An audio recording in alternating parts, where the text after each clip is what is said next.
Kitty 山啊！好靚啊！好宏偉啊，其實遠睇。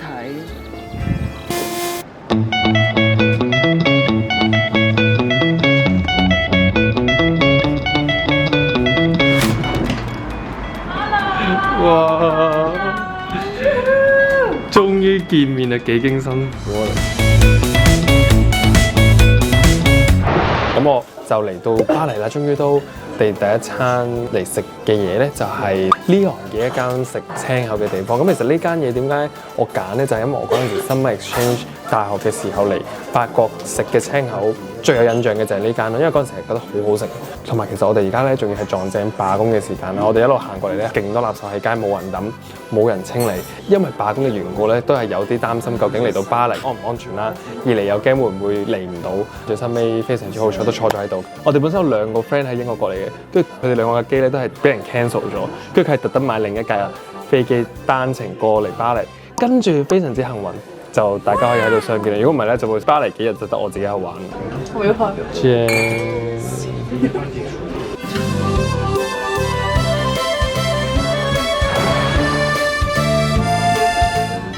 我想問我呢個得啱唔啱㗎？你應該要順住個角度。得。咁使唔使點汁㗎呢個？要試下先。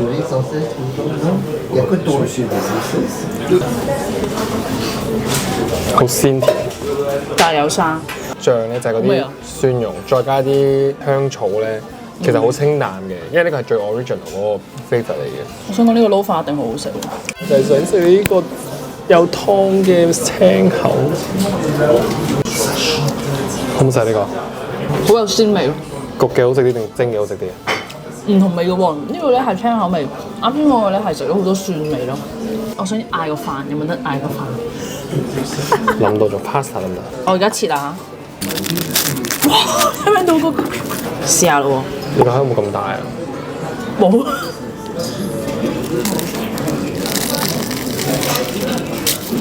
哇！雖然我個 YouTube 冇乜人睇，但係你 sure 呢個係靚，好食嘅。好啱啊！本人就唔係好中意食甜嘢，因為我驚肥。好肥啊！好食就得啦，翻去先減咯。個吉士幾好食啊！係啊，吉士嚟㗎，我以為 cream 嚟嘅。好鬼多吉士，我見到啲吉士，我覺得好食，但係我覺得好肥，因為真係好多呢啲 cream，呢啲 cream 真係一啖一脂肪。大家嚟巴黎，記住嚟呢間 Lyon 啦，十分推薦。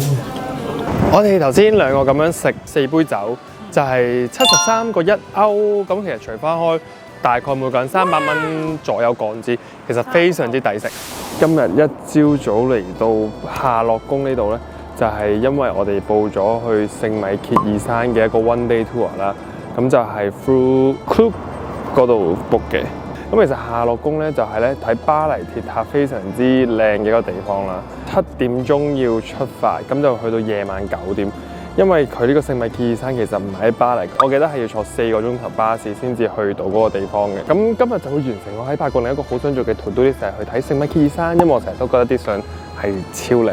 咁我哋而家就等出發。咁我哋而家已經上咗嚟巴士，傾緊。好肚餓啊 Club book 嘅行程咧就係1157蚊。提大家，如果嚟呢度想去聖米歇爾山早啲 book 咯，因為我哋呢個冇1個月前 book 啊。你有1個月前 book， 其實佢有中文同埋英文嘅，但係中文嗰個已經係冇晒期啦。跟住我係得翻英文嗰個揀，咁所以我哋 book 英文都冇乜所謂。咁但係如果大家要嚟聖米歇爾山，記住早啲 book 啦，出線期。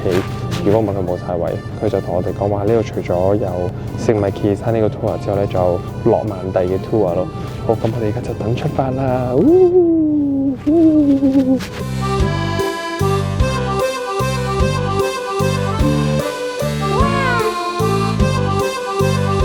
我哋坐咗4個半鐘頭巴士，終於嚟到聖米歇爾山啦！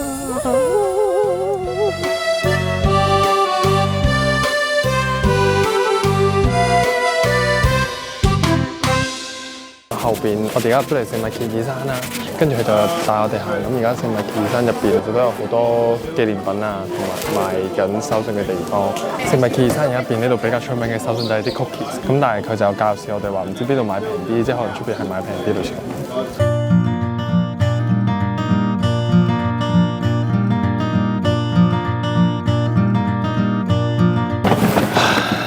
我哋而家再行多陣，又行樓梯上去咧，就係嘅導遊同我哋講話，至少要用1個鐘去完成佢嗰個聽收音機嗰個 tour guide，咁就係叫我哋把呢個時間趁住陽光仲好完成咗佢先。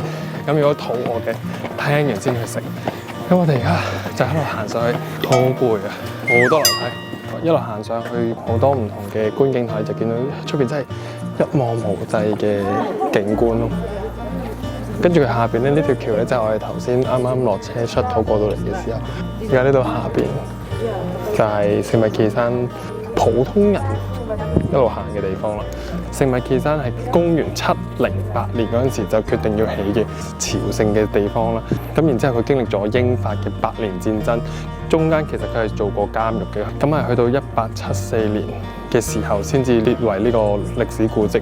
咁係去到1979年嘅時候咧，先至係列呢個世界文化遺產嘅。同埋呢個聖米奇山嘅建築咧，喺嗰陣時嘅技術嚟講咧，其實係一個非常之高超嘅，因為佢話沿住呢個山起係金字塔嘅模式咁一層一層咁起上去啦，支撐啊同埋成個架構咧，以當時嘅技術嚟講係一個非常之難做到嘅事咯。咁然之後頭先喺嗰道門嗰個走廊行入嚟嘅位置咧，呢個 area 咧就係以前食堂嘅地方咯。前面呢個係一個廁所，現代化嘅廁所。呢個就係貴賓廳，係接待貴族同皇族嘅地方咯。佢話呢個地下小教堂咧，後邊呢啲全部好多嘅石柱咧，就係支撐上層修道院嘅支柱咯。佢成個建築架構入邊非常之重要嘅角色嚟嘅。而家一路行呢嘅時候咧，呢度就會係一個騎士廳啦。咁其實騎士廳入邊呢啲柱咧，都係支撐住上面嘅修道院回廊嘅咯。呢啲支柱就係。我哋行完成個 tour 咧，身後邊呢個就係聖米歇爾嘅雕像啦。咁其實聖米歇爾咧手上面就係揸住個天平同埋寶劍嘅。喺聖經入邊咧，聖米歇爾就係打敗過代表魔鬼嘅惡龍啦，同埋嗰陣時有打仗啦。咁所以嗰陣時嘅信徒咧就覺得係可以借助聖米歇爾嘅力量咧，就係去擊敗對方嘅軍隊咯。咁我哋頭先行完聖米歇爾山入邊之後咧，出翻嚟就要食 lunch 啦。咁但係為咗慳啲時間咧，我哋就買咗啲 panini 嚟食。就費事坐低食正餐，因為我哋要3點半之前去到巴士，咁而家得翻個零鐘，咁我哋就諗住留翻多啲時間，就可以喺出邊影相咯。就咁一路行一路食就 OK 啦，呢個。走啊走啊走啊！呢個走。咩事？最深尾咧，因為我哋食完個 panini 之後，發現時間都非常之充裕，所以我哋就去咗間餐廳食啲甜品，因為甜品可以快啲，就可以出去影相。嗌咗個 crepe。咁就係有蘋果，跟住仲有個雪糕，仲有冧酒，仲有 caramel， 同埋重點係我哋諗住去廁所，所以要間餐廳嗌啲嘢食，因為如果唔係佢話嗰啲公廁咧好污糟都有話。食啊，試食啊！睇住要喎！哇，做咩啊？個酒好味喎，好勁嘅酒味。你中唔中意飲酒？試下試下。呢間酒店嘅 Hotel St. Pierre 啊嘛。係青蘋果酥嘛。咁同埋呢個聖米歇爾山呢個其實都有啲酒店，有 souvenir，有餐廳，仲有啲 coffee shop。上網睇過咧，即係啲人話呢度啲酒店其實都幾富，但係講真，你喺度住一晚，其實都冇乜嘢好食，冇乜嘢好做。覺得都唔使睇一日咯，除非你係嗰啲好即係好中意歷史，即係會每一 part 慢慢睇嘅人。我覺得點都要嚟一次咯。係，好，我哋而家食完嘢先，轉頭再出去影相好唔好？我哋食完嘢，而家仲有9個字就要集合啦。咁我哋就趁住呢9個字咧，就要係咁同後邊呢個聖米歇爾山係咁影相啦。我中意遠睇靚啲咯，因為我近喺入邊咧就好似其他歐洲城市一啲古堡啊，又或者啲舊街咁。但係出邊咧我就覺得靚好多，成件事好宏偉。繼續睇落去之前，記住 subscribe 我嘅 channel 啦。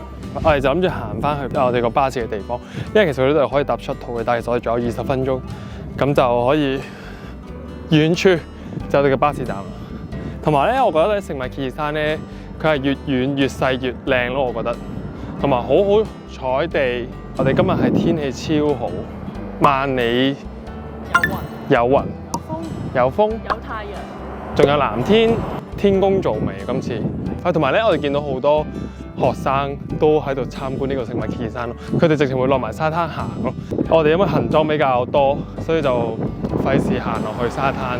面前望到嘅景觀咧，真係好靚啊！因為佢係一半天一半地，佢個天空真係好香港，完全睇唔到咁廣闊嘅天空。拜拜。越細越靚咯，我真係覺得呢度。我覺得係。好靚啊！好宏偉啊，其實遠睇。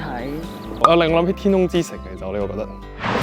咁我哋頭先去完聖米歇爾山之後，我哋坐咗又係4個半鐘左右，8點半翻嚟夏樂宮呢度啦。分享一下我哋喺上巴士嘅時候遇到嘅一件非常之唔開心嘅事。咁就係其實我哋係3點半集合嘅。咁其實我哋3點嘅時候已經離開聖米歇爾山啦。跟住我哋見到前面嗰條橋好靚，咁我哋就諗住行翻去巴士站。我嗰陣時我印象中我哋搭巴士好快就去到，咁我就覺得應該行得好快嘅，即係行完條橋就應該到㗎啦。咁我哋就喺度行啦，咁我哋一路行嘅時候咧，又影咗好多相啊，又覺得哇好靚啊，即係覺得聖米歇爾山越細越靚啦。咁我哋就越行越遠嘅時候，就一路係咁望住聖米歇爾山，係不捨咁同佢哋講拜拜啦。咁我哋一望時間，我哋發現已經死啦，唔夠時間。我哋係3點3、3點4嘅時候都仲未行完條橋。咁我哋就話，咁我哋喺站嘅時候就等再上 shuttle，咁就直接翻去啦。你記唔記得你之前已經問咗個司機嗰度係有個站㗎？佢話佢指翻你去我哋企緊嗰個位啊嘛。你記唔記得第一個男司機？一嚟趕時間，二嚟又唔知邊度上車嘅時候，我哋就問對面入去聖米歇爾山嘅時候，我哋問個巴士司機邊度可以搭回程啦。咁但係當然可能佢哋又聽唔明我嘅英文，咁我就聽唔明佢嘅法文。佢又指我哋其中一個方向，咁我就喺個方向等啦。咁我哋等到有 shuttle 嚟嘅時候咧，我哋就揮佢啊，可唔可以即係想停車啦？個女司機嚟嘅，佢就咁樣我咯，即係 no no no。佢嘅意思就係嗰度唔係一個巴士站啦，因為我哋其實係見到咧，佢喺遠處嘅橋係停咗一次落咗客，跟住佢喺中途嘅時候咧就唔停俾我哋，冇一個好清晰嘅英文指示話俾我哋知喺邊度等先啦。我哋就見到佢喺下一個站停低咗就落車啦。咁所以其實我哋就係喺站與站嘅中間就上唔到嗰架車。咁跟住我哋已經死啦又遲到啦，跟住又覺得法國人真係完全即係唔 helpful，即係我覺得佢唔幫我哋係道理嚟嘅，但係其實你幫下啲遊客，啲遊客咩都唔知㗎嘛。我哋就死氣咁繼續行去前面個巴士站，跟住我哋最深尾係3點搭9先上到下一架啱嘅巴士，跟住我哋翻到去導遊嘅時候已經係等緊我哋啦，我哋係搭10搭11先上到我哋個旅遊巴，跟住我哋真係極度唔好意思啦，跟住我真係心存非常之抱歉嘅心態去上呢架巴士，我哋係真係超級對唔住，我真係超唔好意思，但我哋係真係完全 get lost， 跟住又揾唔到法國人幫手啦，即係嗰陣時簡直係熱鍋上嘅馬。仲有得我哋最後咯，即係我哋全車已經坐好咗咯。我哋真係超級唔好意思。同埋題外話有另外個小插曲就係我哋上到巴士啦，其實法國咧一定係要坐安全帶嘅乘客都，咁我哋又咁唔好彩地中間俾個警察攔截咗。其實提過綁呢個安全帶，但係兩個人都冇綁到，跟住俾個警察提啦，跟住個警察最收尾好似係唔知抄咗我哋司機牌咯，所以唔知道佢有冇罰款啊。咁但係都係非常之不幸。最收尾我哋8點半都翻到嚟夏樂宮呢個位，咁就完咗成個聖米歇爾山嘅行程啦。超靚超靚，係我人生度都好感動，終於去到，終於見到，希望下次可以同屋企人去。咁然之後咧，我哋就喺夏樂宮附近行10分鐘嘅時間，就嚟咗呢間叫 Le Petit Lot， 唔識讀，其實係法文嚟嘅。即係而家成個餐廳入邊咧，入邊都係全部人啦。咁同埋佢入邊嘅裝修係唔係傳統，係潮啲，同埋好似 modern 啲嘅感覺咯。咁同埋咧，而家真係撞正法國罷工啦，啲人真係唔執垃圾嘅。其實我哋而家係對住個垃圾桶，對住出邊啲垃圾食嘢咯。同埋你會見到咧，成條街好多都係呢啲咁嘅垃圾堆咯，有行過嚟。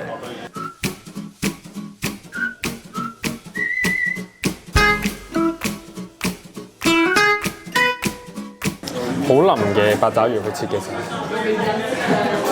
好食喎，因為佢有啲青檸酸酸甜甜，同埋佢係烤得好腍，成個八爪魚㗎，好食。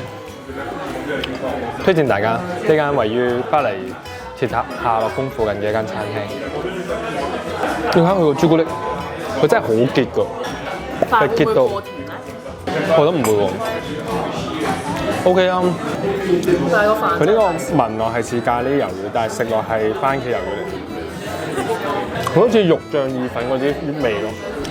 我試下佢個雞先，原來個咖喱味係呢個雞出嚟，唔係呢個薯仔。我個咖喱係，我個雞係有咖喱味。我覺得好好食，我覺得好好食啊！呢個雞真係驚為天人嘅雞。個味好好食，係好特別。佢係落咗好多濃味嘅香料，令隻雞唔係普通嗰啲好清淡咁香草焗嗰啲唔係。好鬆嘅。咁我哋嗌咗一個 starter， 2個 main， 再加2杯酒同1個熱朱古力，再加個甜品咧，我哋就係84.5歐咯。乜都攞同香港比，就覺得香港呢個價錢一定唔得咯。拜拜，拜拜。